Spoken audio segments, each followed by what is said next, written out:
So let's talk about the cap theorem. If you've spent any time around distributed systems, then you've definitely heard about the cap theorem. And you've probably also heard it explained very poorly. Honestly, I've explained it badly myself more than once, usually at like a whiteboard, usually to someone who like walked away more confused than when they sat down. But this is going to be me explaining the cap theorem the way that I wish it had been explained to me when I first encountered it. Like no Greek letters. I'm not gonna like ramble on about the difference between like linearization and serialization. I just want to give you the idea, what it means in practice, and how we use it to make better decisions when we are designing systems. So let's start with what CAP actually is, because the popular version is like slightly wrong. So CAP stands for consistency, availability, and partition tolerance. And the theorem says that a distributed data system can guarantee at most two of these three properties at the same time. And the popular shorthand is like, hey, pick 2 out of 3. And this is technically true, but it's misleading practically. And the big reason that it's misleading is that one of these 3 is not really optional in the real world, and that is partition tolerance, right? So a network partition is what happens when 2 parts of your system can no longer talk to each other. Maybe a router died or a fiber line got cut by a backbone. And honestly, I think that's happened more often than I would have thought. Or maybe like an entire AWS availability zone is having like a bad afternoon, a bad evening.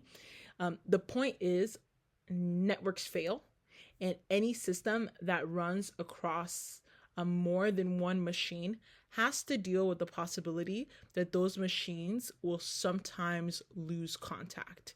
So if your system is distributed at all, partition tolerance isn't really a choice. It's the weather, right? You do not get to opt out of it any more than you get to like opt out of gravity. Okay, so the real choice presented by CAP isn't actually 3 options, it's 2 options. When a network partition happens, and it will, you need to ask yourself, what does your system do? Does it preserve consistency, or does it preserve availability? And that's the actual question. Everything else, all the other discussions are kind of commentary. Now, before we go any further, we do need to nail down what consistency and availability mean in CAP. Both words are like used in other places in computing to mean slightly different things. And I think that like that overlap causes a lot of confusion and just like unnecessary suffering. So consistency in CAP means that every read receives the most recent write or an error. So every node in the system agrees on the current state of the data. So if you write a value and then immediately read it from another node, you get the value that you just wrote. There's only one true answer, and everybody's going to see that one true answer.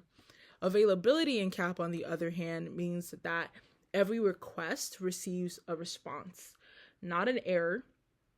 Even if some nodes are down, or even if they're unreachable, you're always going to get a response. The system is up and serving traffic, okay, no matter what. The response might not reflect the most recent write, but you get a response. And you can kind of see the tension there, right? If 2 parts of your system can't talk to each other,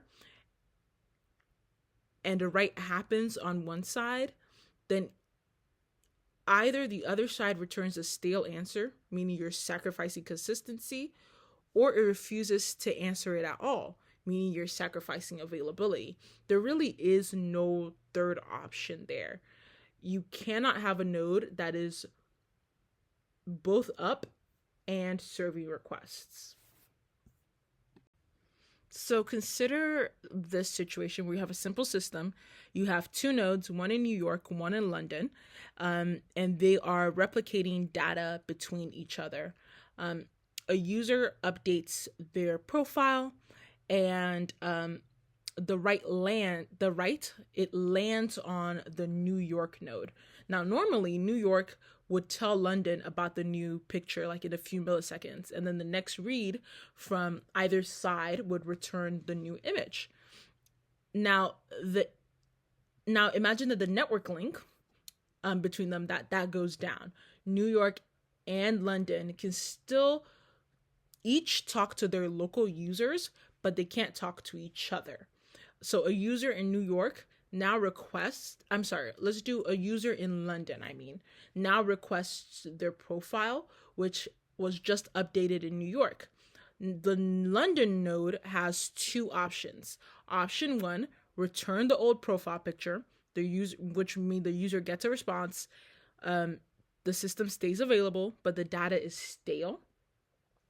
And now London is serving an answer that like disagrees with reality, right? That's the choice between availability and consistency. Your other option is to return an error or block it until London can confirm with New York that it has the latest data. So the user would not get their profile right now, but when they do get a response, it's guaranteed to be correct.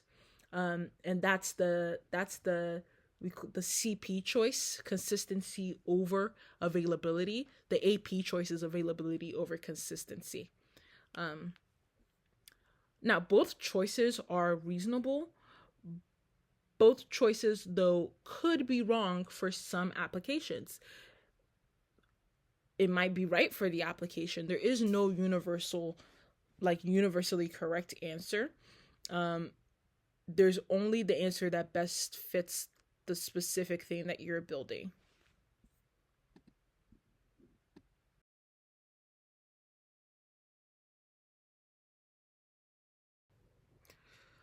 All right, so I promised that I wouldn't get too in the weeds, but also I don't want to leave you with a mental model that falls apart the first time, I don't know, you read like a serious distributed systems paper. So here are the caveats. The caveats, whatever. The caveats. First, cap is a statement about how things happen during a partition. When the network is healthy, which is honestly, to be fair, most of the time, a system can offer you both strong consistency and high availability. The trade-off really only kicks in when things go wrong.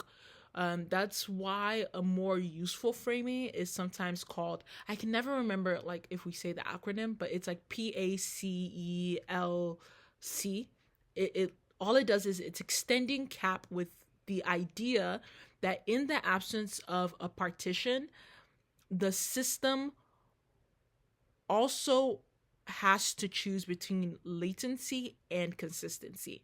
So strong consistency without a partition will cost you latency because you still need coordination between the nodes. The trade-off doesn't disappear when the network is fine. It just gets quieter. The second thing is that consistency and availability are not binary. So real systems sit on a spectrum, and some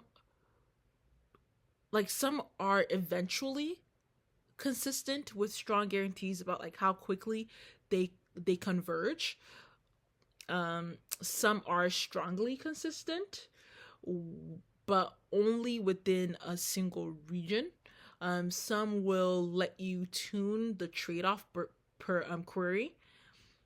And I would say the cap is a useful starting point, but the real world is full of in between options where the original three-letter acronym that the original three-letter acronym doesn't capture very well. Okay, now the third thing is that the word consistency in CAP specifically means linearization, which is like one of the strongest possible consistency models. There are weaker forms of consistency that exist, and they are often very good. So if you ever read about like causal consistency or read your rights consistency, those are real concepts. They just sit at the extremes of CAP, and for a lot of applications, they are actually what you want, as opposed to linearization, which is what CAP is referring to. That being said, none of this invalidates CAP. It just means the CAP is like at the first floor of a building that has a whole lot of floors, okay? And at some point, you'll probably need to take the elevator up, okay? But you can't take the elevator up if you never go to the first floor.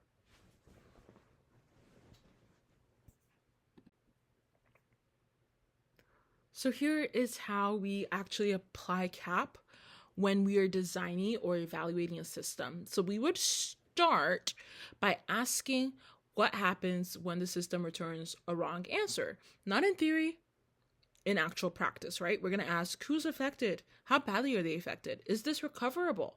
And if the answer is, well, some users are going to see a slightly outdated view for a few seconds, well, maybe we can lean towards availability. But if your answer is, we're going to lose money, we're going to end up harming people, we're going to have to sit in a compliance meeting with a bunch of lawyers, well, then you want to lean towards consistency.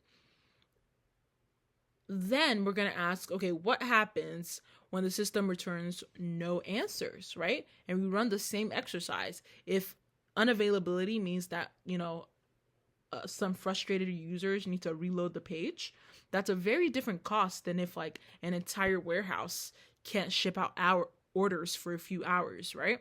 Or can't receive orders for a few hours. Both unavailability and inconsistency have costs. Your job is really to compare them and not pretend like you can't see what you're giving up, that you can't see the trade-offs, because neither of them is free. Then we look at what we're actually using. Is the database we picked CP or AP under partition?